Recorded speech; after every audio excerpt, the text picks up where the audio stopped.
We have serious topics that we all want to touch. Obviously, I want to figure out what's going on with Trump. I want to figure out what's going on with this banking collapse, and I want to figure out what's going on with TikTok, and I want to figure out what's going on with the religion in America. Sure. I do think, and I definitely do feel like patriotism down big. I was at a Pilates studio the other day. Yes, homo. Yeah. And I was. This girl said she was afraid to wear an American flag shirt to another woman, and then she goes, "Why?" And she goes, "Oh, you know, the whole like January 6th or whatever." It's like, what does that have to do with anything? And she just associates American pride with like extreme right-wing awesome guys. Like that's actually very sad. But if you think about it, it's not actually a crazy development, because the patriotism number was at 70% in '98. Well, what happened after 1998? Why did it start to come down? Iraq was the actual problem. So if 1998 was what we call like the unipolar moment, where America was this preeminent world superpower. The only war we had done in the last 30 years was the Gulf War, which, you know, like, look, there's criticism of the Gulf War, like whatever. Yeah, at the time, is that just because you're not counting Vietnam as a war? I'm saying it's 30 years after Vietnam. So it's like when do we leave Vietnam? 1975, but technically we started winding down major American combat presence like 1971. So 1998, we're on top of the world. It's pre-dot-com crash. Everybody, can you think about it? Your parents, like retirement portfolios, they were putting money in, they were getting like 25, 30% year over year return. That's how, and also their home values are going up. Again, no Iraq.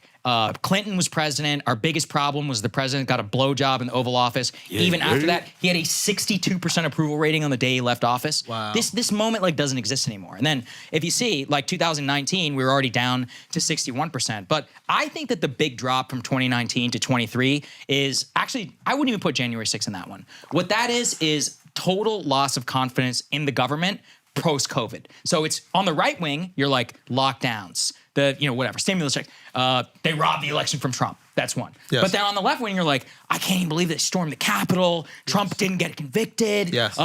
People are still going out to eat. Yes. Like the complete bifurcation of both poles of the country is what makes people less patriotic. And that's why even amongst right-wingers in that same poll, only some 56% or whatever said that patriotism was important, because they don't feel as much confidence in the government.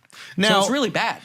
Is it bad or is it justified? I mean, maybe. No, I mean, I just gave a pretty good case for it, right? That's the thing. Like, Yeah. if we're both upset at these institutions and how these institutions have been failing us, and our confidence in these institutions is directly correlated with our patriotism, it makes sense that it's low. That's why, no, I mean, I don't want to shit on everybody. Can we scroll down to money? That's actually the most interesting one to me, is that 31%, because actually you had a much better chance at getting rich and being upper middle class in 1998 than you did today. But the reason why people put more value on money is— There's nothing else to put value on. That's the only thing that you can feel good about yourself. I might as well be rich. It's much tougher, right? So one of the things is, if you lose community, you lose having kids, you lose patriotism, what's the one thing that you can have? Money. And one of the things, actually, I think I might have even pinned one of the comments, which is that one of the reasons why it's justifiable is that if you look at the earlier generations, they didn't have they had the luxury of not having to worry as much about money. They could buy a house, a starter home, for example. They could appreciate in value. They're not dealing with global economic collapse every 15 years. They don't have to deal with 2008 and 2023 and 2020, COVID, Iraq, Afghanistan, all this bullshit into a single lifetime. You hear these stories from people who grew up in like New York in the 70s, and they're like, I worked at a grocery store sacking groceries. Right. I had an apartment. I could support my family doing that. Okay, you're in my parents, Akash. My dad got here in like 1988. He's like graduated, had a PhD, whatever, starts as a professor. You can go from apartment to house, get a nice house. My mom worked, but she didn't necessarily have to work.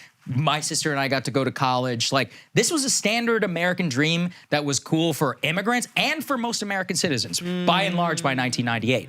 Then the collapse, basically, of the banks in 2008, that removes a lot of the undergirding for a lot of people, because even the people who went back into the workforce, they were mostly underemployed. So they were making money, but they didn't have benefits. They didn't have health insurance, not able to buy a house. Home prices skyrocket with cheap money at the same time, 0 interest rates. So now everybody is trying to chase the dollar, because that's the only way that— how are you supposed to have kids if you don't have any money? I agree with this. The average childbirth in the U.S. is like $31,000. Somebody fact check me on that, please. But it is pretty expensive. Okay, all right. Well, I want to put out good information. Do you think also, I agree, that makes a lot of sense. So another part could be religion specifically, more than all these other factors. If there is, because I am religious, but religion is, they always say, the opiate of the masses. Right. As that loses a foothold, people start to be less like, it's okay to, there's a lot of like, it's okay to be poor if you're religious. So that's a because God conservative will reward argument. us in the end. I buy some of that.